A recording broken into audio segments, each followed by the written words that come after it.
This is the Reading Instruction Show. I'm your host, as always, Dr. Andy Johnson. This is the fourth in a series of podcasts looking at an article published in the New Yorker. The article was entitled The Rise and Fall of Vibes-Based Literacy by Jessica Winter. This podcast looks at curriculum, intensive phonics, and vocabulary building instruction. Now, Jessica Winter is an editor at the New Yorker, where she also writes about family and education, and she wrote this article entitled The Rise and Fall of Vibes-Based Literacy. And I'm spending time analyzing this article in a series of podcasts because it misdescribes reading instruction in a way that's really hard to imagine. And in so doing, it perfectly represents the misdescriptions and ununderstandings of the science of reading movement. So let's take a look at this. Current science of reading mandates are based on a bit of non-scientific preoperational thinking that posits that good teaching of reading is a result of implementing certain pre-approved programs with fidelity. However, these mandates force good teachers to commit educational malpractice on a daily basis. Good teaching doesn't come from any program or curriculum or approach or set of standards. Good teaching only comes from good teachers. You can't mandate your way to good reading instruction. You can't buy your way to good reading instruction. You can't standards your way to good reading instruction, and you can't legislate your way to good reading instruction. Good reading instruction only comes from good reading instructors. And a good reading instructor is one who possesses 6 kinds of knowledge. Knowledge of human learning, knowledge of how the brain creates meaning with print, knowledge of literacy teaching and learning, knowledge of literacy research, knowledge of literacy assessment and diagnosis, and knowledge of literacy pedagogy. However, current science of reading mandates want teachers to have only 3 kinds of knowledge: knowledge of following directions, knowledge of program implementation, and knowledge of shutting up and doing what you're told. Now, I'm analyzing all the things that Jessica Winter got wrong in her article, because that's what I do. And I'm using my teeny tiny little podcast to point out the errors and misinformation of her article written for the New Yorker, because it has a circulation of over 1 million readers. My podcast, not so much. And she had lots of errors, and I'm assuming her errors weren't intentional. So we are left to conclude that her errors are based on a lack of knowledge. And a lack of knowledge is sometimes known as ignorance. So in her article, and it was called The Rise and Fall of Vibes-Based Literacy, and that title is meant to be a slam on current practices, Jessica Winter refers to units of study as a curriculum. She writes, and I quote, "Brooklyn Public Schools' main reading and writing curriculum, units of study, is rooted in a method known as balanced literacy." So let's do a bit of unpackerating. First, units of study is not a curriculum. Let's be clear on what a curriculum is. A curriculum is a systematic plan for instruction designed by teachers within a school or school district. It identifies the specific knowledge and skills to be taught, at what grade level, and in what context. A curriculum is not a program that you buy. This is a common mistake. Curriculums are meant to be designed by teachers based on teachers' knowledge of content, knowledge of students' developmental levels, interests, and needs, and their pedagogical content knowledge. A curriculum is not or should not be a program that you purchase. You can't buy a curriculum.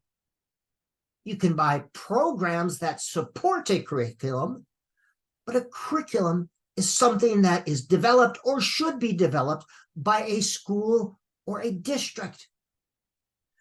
When school districts try to buy a curriculum, they abdicate their responsibility and put the writers of textbook, programs, and curriculum materials in charge of what's taught at local schools. They put the onus on them, and that's never a good idea. Nameless, faceless people who don't know your students, their needs and interests, or your teaching style are deciding what's taught in your classroom, when it's taught, and how it's taught. And how is that good education? Now, units of study developed by Lucy Calkins is a literacy program. It's a tool. And units of study can be an effective tool. However, any tool's effectiveness is dependent on how it's used. It is not a curriculum. Units of study is a program. And there are no magic one-size-fits-all programs that work best for all students. Now, Jessica Winter goes on to say, and I quote, "Units of study is rooted in a method known as balanced literacy." Let's unpack that statement. Balanced literacy is not a method. A method in education is a particular way of doing something. It has specific steps and procedures. There's reading methods and math methods.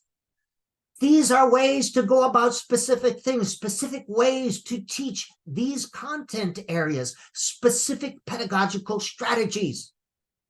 There is no singular method called balanced literacy. Balanced literacy is not a method. There's no standardized set of steps that must be followed. It's not a program. You can't buy balanced literacy. It's not a curriculum. There's no systematic plan for instruction. What is balanced literacy? Balanced literacy is a continuum with explicit skills instruction on one end and meaning-based activities on the other. Balanced literacy is an understanding that effective literacy instruction has a balance of skills instruction and opportunities to use these skills in authentic reading and writing context. Now, in the middle of these two extremes, skills and using them, there's a sliding structure. However, that sliding structure gravitates towards either end of the continuum, depending on the needs of the students. And if you wanted a term, I guess you could call balanced literacy an approach to teaching based on how humans best learn. Balanced literacy is an approach consisting of 10 elements: phonemic awareness, phonics instruction and word work, activities to develop word recognition, activities for word identification, and they're different, daily reading practice, social interaction and conversation around good books, authentic writing experiences, comprehension instruction, word knowledge or vocabulary, and attention to the affective element, motivation and emotions. Those are the 10 essential elements of a comprehensive literacy program. Now, back to balanced literacy instruction. What does the National Reading Panel say about balanced reading instruction? That is the Bible used by the Science of Reading Club. It says, and again, balanced literacy is an understanding that good instruction is a balance of skills instruction and authentic literacy activities. The National Reading Panel said this on page 2-97, quote, systematic phonics instruction should be integrated with other reading instruction to create a balanced reading program, unquote. It goes on to say, quote, phonics should not become the dominant component in a reading program, neither in the amount of time devoted to it, nor the significance attached, unquote, page 2-97. All right, so let's do some more unpackerating. Consensus among research.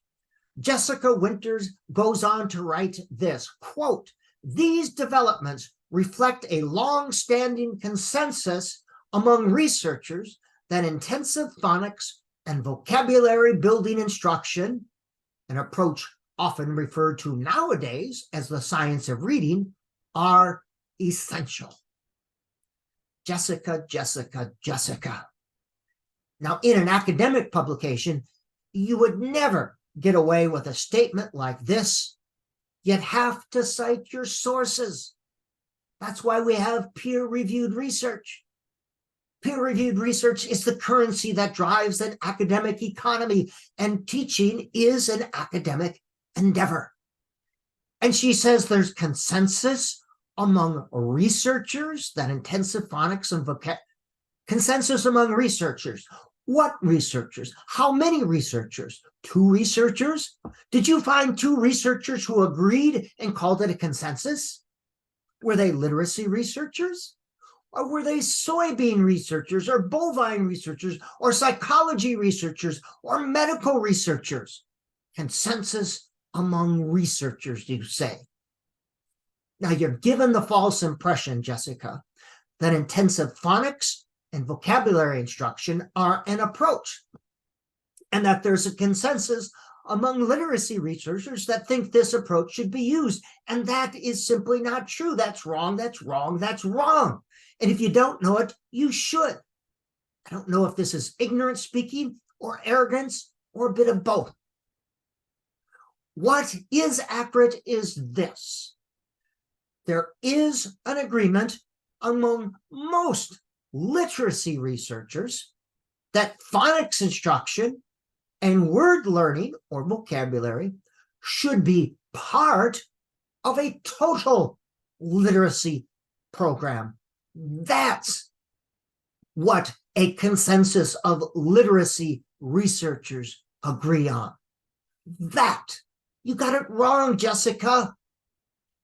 Intensive phonics. Again, phonics instruction and vocabulary building are not an approach. You called it an approach. That's wrong.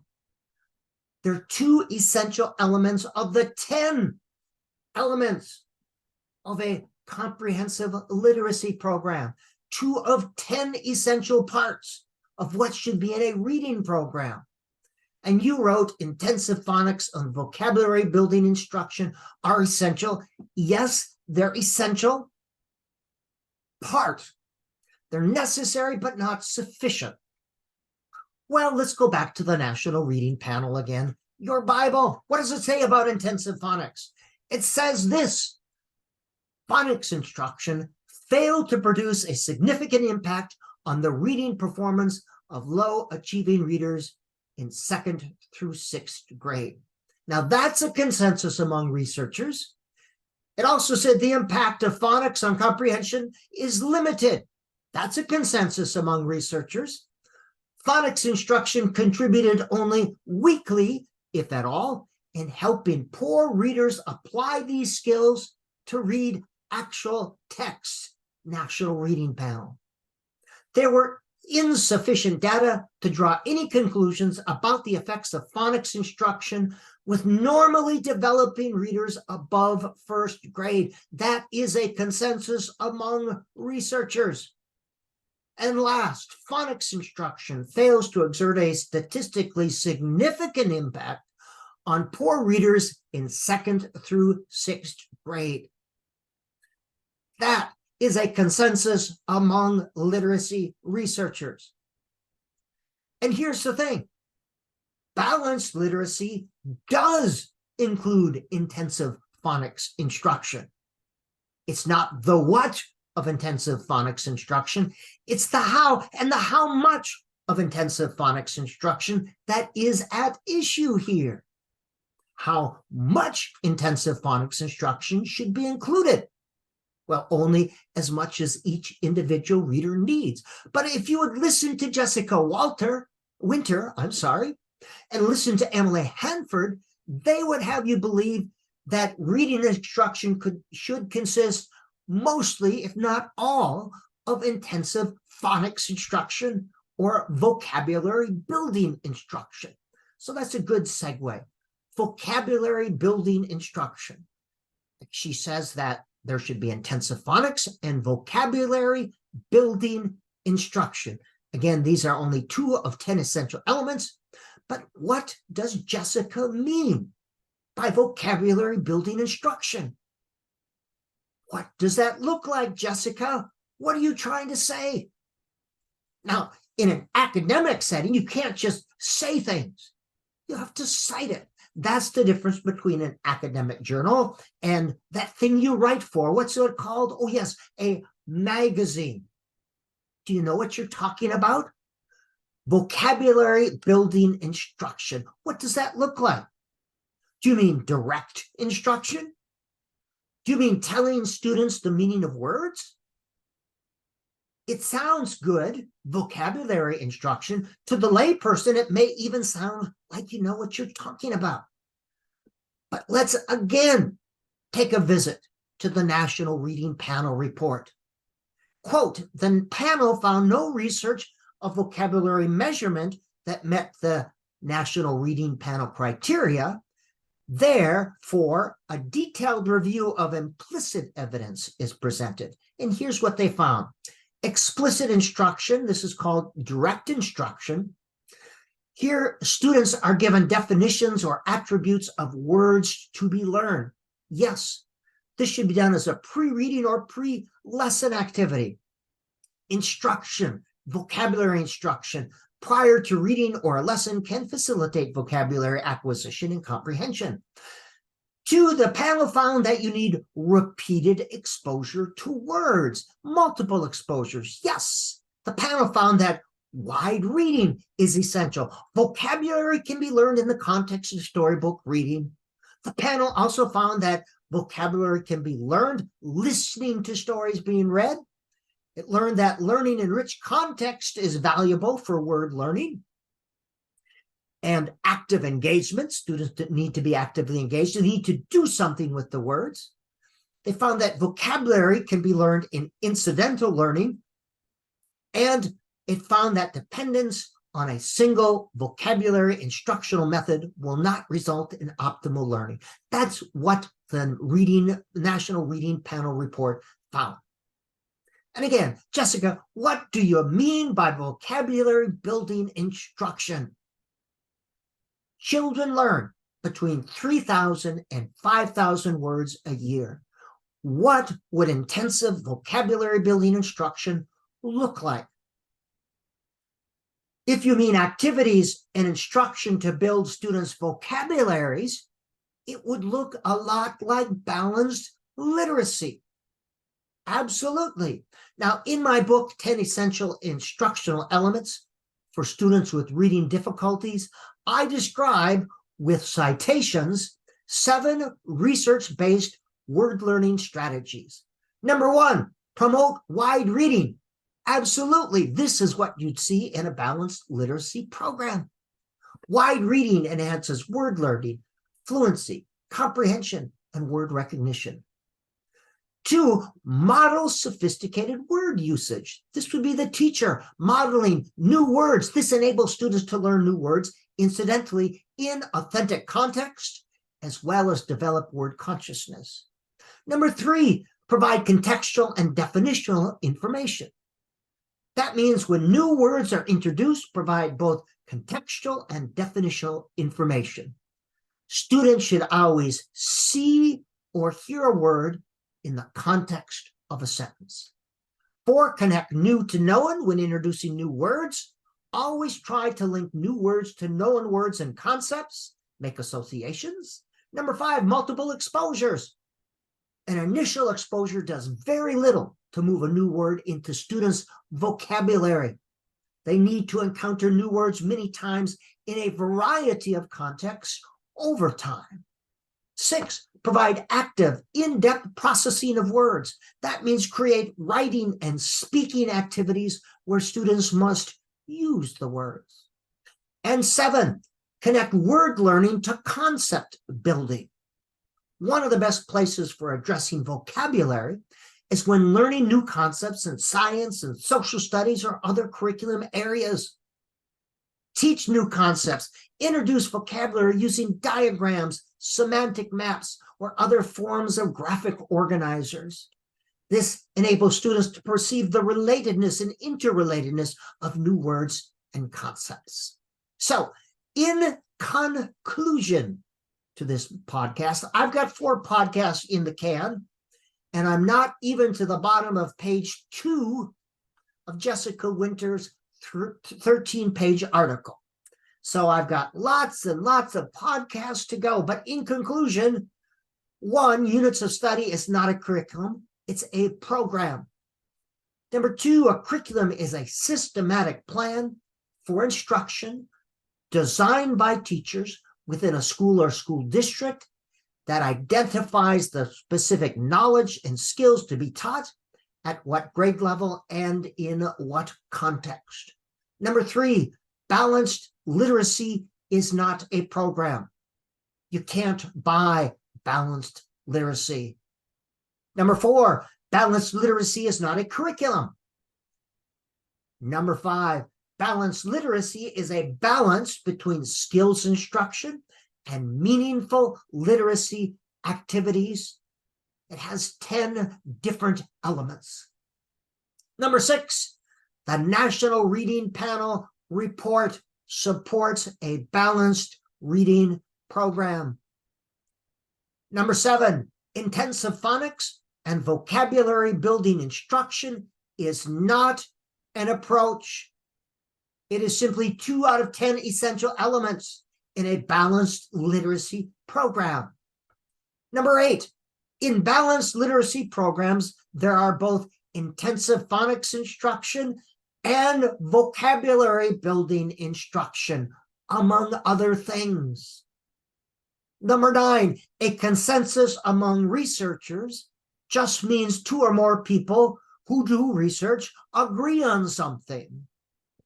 Number 10, peer-reviewed research is the currency used in an academic economy. Teaching is an academic endeavor. Number 11, science of reading mandates force good teachers to commit educational malpractice on a daily basis. And number 12, good reading instruction only comes from good reading teachers.